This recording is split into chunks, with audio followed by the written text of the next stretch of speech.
ऋषि नगर में केशवदत्त अपनी पत्नी अंजलि के साथ रहता था। संतान की इच्छा से दोनों पति पत्नी प्रति मंगलवार को हनुमान जी की पूजा करते थे।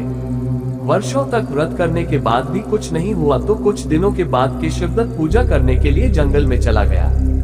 उसकी पत्नी अंजलि घर में मंगलवार का व्रत करने लगी। एक दिन किसी कारणवश अंजलि हनुमान जी को भोग नहीं लगा सकी और उस दिन वह भूखी ही सो गई।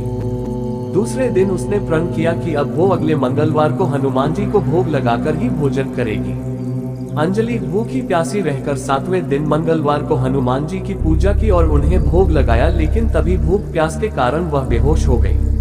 हनुमान जी ने उसे स्वप्न में दर्शन देते हुए कहा, उठो पुत्री, मैं तुम्हारी पूजा पाठ से बहुत प्रसन्न हूँ। तुम्हें सुंदर और सुयोग्य पुत्र होने का वर देता हूँ।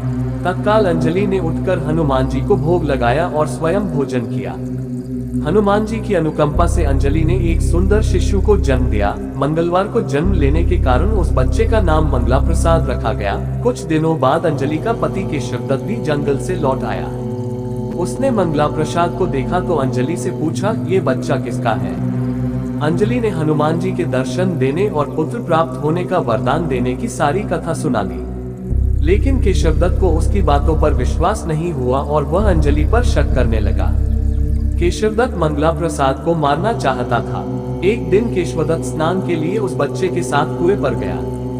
केशवदत्त ने मौका देखकर उसको कुएं में फेंक दिया और घर आकर कह दिया कि मंगला प्रसाद तो मेरे साथ था ही नहीं। लेकिन तभी पीछे से वह बच्चा दौड़ता हुआ आ गया। केशवदत्त उसे देखकर बुरी तरह चौंक गया। उसी रात हनुमान जी ने केशवदत्त को स्वप्न में दर्शन देते हुए कहा, तुम दोनों के मंगलवार व्रत करने से प्रसन्न होकर मैंने पुत्र जन्म का वर दिया था, फिर तुम अपनी पत्नी पर शक क्यों करते हो? उसी समय केशवदत्त ने अंजलि को जगाकर उससे क्षमा मांगते हुए स्वप्न में हनुमान जी के दर्शन देने की सारी कहानी सुनाई। तब केशवदत्त ने अपने बेटे को हृदय से लगा लिया। उस दिन के बाद सभी आनंद पूर्वक रहने लगे।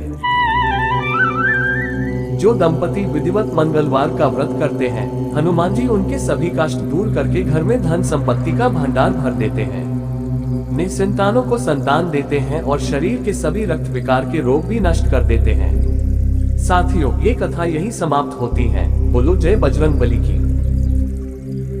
दोस्तों, अगर वीडियो पसंद आई तो चैनल को सब्सक्राइब जरूर करें।